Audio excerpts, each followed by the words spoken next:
Friends, দেখুন আজকে আমি একটি নতুন রেসিপি তৈরি করব। এই রেসিপিটির নাম হলো বালাচা। তো দেখুন, প্রথমে আমি পেঁয়াজ কেটে নিয়েছি একটু বেশি পরিমাণে। তেল গরম হয়ে গিয়েছে, পেঁয়াজগুলো আমি এখন ভাজা ভাজা করে নেব। একেবারে লালচে মুচমুচে করে পেঁয়াজগুলো ভাজা করে নিতে হবে। একটু দেরি করতে হবে, ধীরে ধীরে পেঁয়াজগুলো লালচে হবে, তারপরে ভাজাটা কমপ্লিট হবে। তো এই রেসিপিটি কিন্তু আজকে আমি প্রথম তৈরি করছি। দেখুন, পেঁয়াজটা পুরো লালচে হয়ে গিয়েছে, বাদামি কালারের হয়ে গিয়েছে, মুচমুচে হবে। ঠান্ডা হয়ে যাওয়ার পরে একদম মুচমুচে হয়ে যাবে। তো পেঁয়াজগুলো আমি এখন তুলে নেব। সেই একই তেলের মধ্যে আমি রসুন দিয়েছি। রসুনের খোসা ছাড়িয়ে রেখে দিয়েছিলাম গোটা রসুন। তেলের মধ্যে দিয়ে ওই একইভাবে আমি ধীরে ধীরে লালচে লালচে করে ভেজে তুলে নেব। দেখুন, প্রায় ভাজাটা হয়ে এসছে, বাদামি কালার হয়ে গিয়েছে রসুনগুলো, আরও বাদামি কালারের হবে। তারপরে আমি ধীরে ধীরে এগুলো তুলে রেখে দেব। দেখুন, ভাজা হয়ে এসছে। এরপরে আমি ভাজা করব শুকনো চিংড়ি মাছ। দেখুন, রসুনগুলো আমি তুলে নিয়েছি। এখন সেই শুকনো চিংড়ি মাছ এগুলো আমি বাজার থেকে কেনার পরে ধুয়ে রোদে শুকিয়ে নিয়েছি। তেলের মধ্যে দিয়ে দিয়েছি, একেবারে লালচে লালচে মুচমুচে করে আমি ভাজা করে নেব। এই তিনটেই ভাজা হয়ে গেলে আমার রেসিপি কমপ্লিট হয়ে যাবে। তো দেখুন, চিংড়ি মাছটাও ভাজা হয়ে গিয়েছে। এদিকে দেখুন, পেঁয়াজ আর রসুন একদম মুচমুচে ঝরঝরে হয়ে গিয়েছে, তাই দেখছিলাম।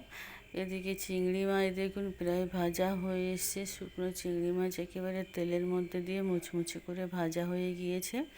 এগুলো আমি এখন তুলে নেব। তো এই রেসিপিটির নাম হলো বালাচা। এটি খেতে খুবই মজাদার।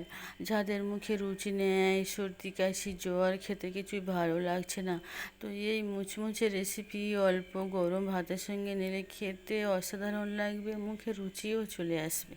তো দেখুন, আমি চিংড়ি মাছ তুলে নেওয়ার পরে সেই একই কড়াইতে অল্প একটু সরিষার তেল দিয়ে তার মধ্যে লঙ্কা, হলুদ আর লবণ দিয়েছি। এটা খুব ভালো করে আমি মাখিয়ে নেব।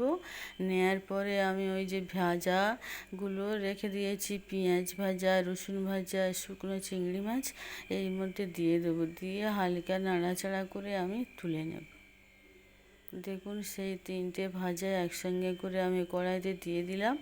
দিয়ে অল্প নাড়াচাড়া করে নেব। খুব খড়খড়ে একটা আওয়াজ বের হচ্ছে। সবগুলো মুচমুচে করে ভাজা করেছি।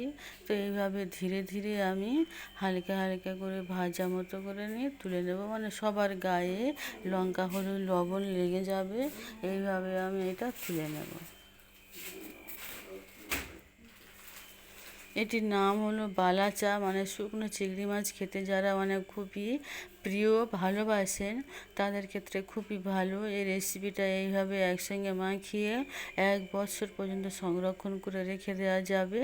আবার এই রেসিপিটি পেঁয়াজ, মরিচ, সরিষার তৈল দিয়েও মুচমুচে করে ভর্তাও করা যাবে, ঝাল ঝাল। তো আমি এই প্রথম বানিয়েছিলাম, এত সুন্দর হয়েছিল, খুবই মুচমুচে আর খুবই লোভনীয়, দেখতেও অসাধারণ হয়েছে। তো আমার এইভাবে 2টা কৌটো ভর্তি হয়ে গিয়েছে, আমি মুখ লাগিয়ে রেখে দিলাম। তো আপনারাও ট্রাই করতে পারেন, রেসিপিটি অসাধারণ অসাধারণ। আপনাদের ভাইয়াকে দিয়েছিলাম, দেখুন খাচ্ছিলেন।